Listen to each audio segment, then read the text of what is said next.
تمہارے پروردگار نے تمہارے قدموں تلے ایک چشمہ جاری کر دیا ہے اور ذرا اس کھجور کے درخت کو ہلاؤ، دیکھو یہ تمہارے سامنے تروا و تازہ کھجوریں گرا دے گا۔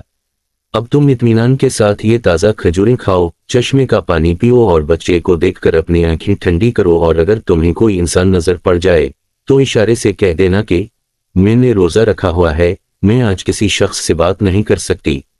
اس وقت کی شریعت میں روزے میں کھانے پینے کے ساتھ بولنا بھی منع تھا۔ حضرت جبرائیل کے اس پیغام سے حضرت مریم کو اطمینان اور تسلی ہو گئی کہ اب میرا رب مجھے بدنامی اور رسوائی سے بچا لے گا۔ ولادت کے 40 روز بعد جب طہارت ہو چکی تو حضرت مریم اپنے گھر والوں کے پاس واپس آئیں۔ لوگ نومولود بچے کو گود میں دیکھ کر حیران رہ گئے اور بدگمان ہو کر بولے، اے مریم، یہ تو نے بڑے گناہ کا کام کیا، نہ تو تیرا باپ برا آدمی تھا اور نہ تیری ماں بدکار تھی۔ حضرت مریم نے جبرائیل امین کی ہدایت کے مطابق بچے کی طرف اشارہ کر دیا۔ روایت میں ہے کہ جب خاندان نے حضرت مریم کو ملامت کرنا شروع کیا تو اس وقت حضرت عیسیٰ دودھ پی رہے تھے۔ جب انہوں نے لوگوں کی ملامت بری باتیں سنیں تو دودھ پینا چھوڑ دیا اور اپنی بائیں کرور پر سہارا لے کر ان کی جانب متوجہ ہوئے اور نگشت شہادت سے اشارہ کرتے ہوئے فرمایا، انی عبداللہ، یعنی میں اللہ کا بندہ ہوں، اور پھر اللہ کی طرف سے نبوت اور کتاب ملنے کی خبر دی۔ اس کے بعد فرمایا، اللہ نے مجھے نماز اور زکوٰۃ کا پابند بنایا اور جب تک میں زندہ ہوں مجھے اپنی والدہ کا حق ادا کرنے والا بنایا اور مجھ کو سرکش اور بدبخت نہیں بنایا، اور اللہ کی سلامتی ہے مجھ پر جب میں پیدا ہوا، جب میں مروں گا اور جب دوبارہ زندہ کر کے اٹھایا جاؤں گا۔ لوگوں نے جب نومولود بچے کے منہ سے یہ الفاظ سنے تو حیرت زدہ رہ گئے اور انہیں یقین ہو گیا کہ بی بی مریم پاک دامن ہیں اور یہ بچہ اللہ کا برگزیدہ بندہ ہے۔ اس واقعے کے بعد خاندان اور بنی اسرائیل کے سمجھدار لوگ دونوں کی بڑی عزت کرنے لگے اور انہیں خیر و برکت کا باعث سمجھنے لگے۔ جودیا کے پہاڑوں میں واقع بیت الحم فلسطین کا ایک بہت بڑا گاؤں ہے جو سطح سمندر سے 800 میٹر کی بلندی پر واقع ہے۔ بیت الحم کے جنوب میں چند میل کی مسافت پر کوہ سرات، کوہ سائر کے دامن میں وہ تاریخی مقام ہے جہاں حضرت عیسیٰ پیدا ہوئے۔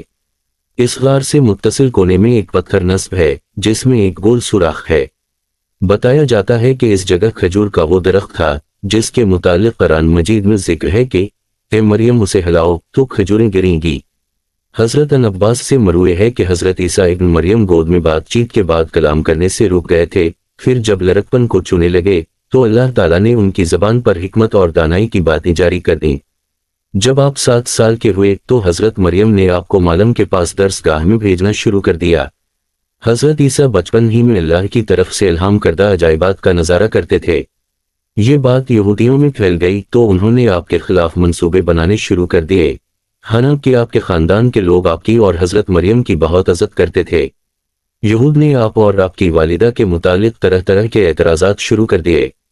یہ وہ وقت تھا کہ جب حضرت زکریا بنی اسرائیل کے پیغمبر تھے، لیکن یہود اپنی سابقہ روایات اور عادات خبیثہ کے باعث حضرت زکریا کی نافرمانی اور ان کی تکذیب کرتے تھے۔ ان لوگوں نے مختلف گروہوں میں تقسیم ہو کر مشرکانہ طور طریقے اختیار کر لیے تھے، یہاں تک کہ اپنی خواہشات کے مطابق تورات میں بھی بہت زیادہ رد و بدل کر لیا تھا۔ ان کے عقائد و اعمال دن بدن بد سے بدتر ہوتے چلے جا رہے تھے۔ جب بیت المقدس کے حالات خراب ہونے لگے تو حضرت مریم آپ کو لے کر اپنے عزیزوں کے پاس مصر چلی گئیں۔ 13 سال بعد اللہ تعالیٰ کے حکم سے مصر سے واپس ہوئیں۔ پھر اللہ نے آپ کو انجیل عطا فرمائی اور تورات کی تعلیم دی۔ اس کے علاوہ مردوں کو زندہ کرنا، کوڑھیوں کو صحیح کرنا اور دوسرے معجزات سے نوازا۔ اللہ تبارک تعالیٰ نے ہر نبی کو اس کے زمانے کے حالات و مشاہدات کے مطابق معجزے عطا فرمائے تاکہ ان کی صداقت، افضلیت اور برتری نمایاں رہے۔ اسی طرح اللہ تعالیٰ نے حضرت عیسیٰ کو بھی معجزے اور فضیلتیں عطا فرمائیں۔ سب سے پہلا معجزہ تو حضرت عیسیٰ کا بغیر والد کے پیدا ہونا تھا۔ آغوش مادر میں کلام کر کے اپنی والدہ کی پاکیزگی اور صداقت کی گواہی دی۔ مٹی کا پرندہ بناتے، اس پر پھونک مارتے تو وہ اللہ کے حکم سے پرندہ بن جاتا۔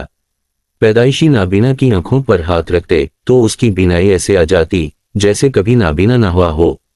برصت، جزام اور کوڑھ کے مریضوں کو اللہ کے حکم سے صحت یاب کرتے۔ مردوں کو زندہ کر دیتے۔ لوگ جو کچھ گھروں سے کھا کر آتے اور جو اپنے گھروں میں ذخیرہ کرتے اس کی تفصیل بتا دیتے۔ اللہ نے یہود و نصاری کی کھانسی سے بچا کر زندہ سلامت آسمانوں پر اٹھا لیا۔ قیامت کے قریب دوبارہ دنیا میں تشریف لائیں گے اور لوگوں سے کلام کریں گے، جس کا اشارہ سورہ آل عمران میں ہے کہ ماں کی گود میں بھی اور ادھر عمر میں بھی کلام کریں گے۔ جب آپ کو دنیا میں دوبارہ بھیجا جائے گا تو آپ امت محمدی کی قیادت کے لیے بحیثیت خلیفہ الرسول صلی اللہ علیہ وسلم اور امتی کے تشریف لائیں گے۔ آپ مسلمانوں کے ساتھ مل کر جہاد کریں گے، دجال اور خنزیر کو قتل کریں گے، صلیب توڑ ڈالیں گے۔ زمین میں امن و برکت ہوگی اور دنیا میں صرف اسلام رہ جائے گا۔ حضرت عیسیٰ کا کوئی گھر تھا اور نہ ہی بیوی بچے۔ آپ شہر شہر قری قری دن حق کی تبلیغ فرماتے اور لوگوں تک اللہ کا پیغام پہنچاتے۔ حسب ضرورت اپنے معجزات سے ان کی مدد بھی فرماتے، لیکن ان سب کے باوجود یہودیوں کی اکثریت آپ کو اذیت دینے اور تکذیب کرنے سے باز نہ آتی۔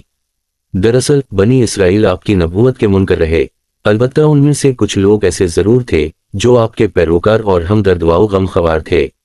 وہ آپ کے ساتھ دین کے کام میں مشغول رہتے۔ قرآن کریم نے انہیں حواری کے نام سے یاد کیا ہے۔ ارشاد باری تعالیٰ ہے، جب حضرت عیسیٰ نے ان کا کفر محسوس کر لیا تو کہنے لگے، اللہ تعالیٰ کی راہ میں میری مدد کرنے والا کون کون ہے؟ حواریوں نے جواب دیا، ہم اللہ تعالیٰ کی راہ میں آپ کے مددگار ہیں۔ ہم اللہ تعالیٰ پر ایمان لائے اور آپ گواہ رہے کہ ہم تابع دار ہیں۔ لفظ حواری حور سے ماخوذ ہے، جس کے لغوی معنی سفیدی کے ہیں۔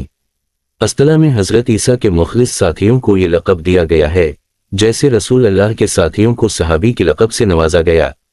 مفسرین نے بہت ہی قریبی حواریین کی تعداد 12 بتلائی ہے۔ حواریین حواری کی جمع ہے اور اس کے معنی انصار یعنی مددگار کے ہیں۔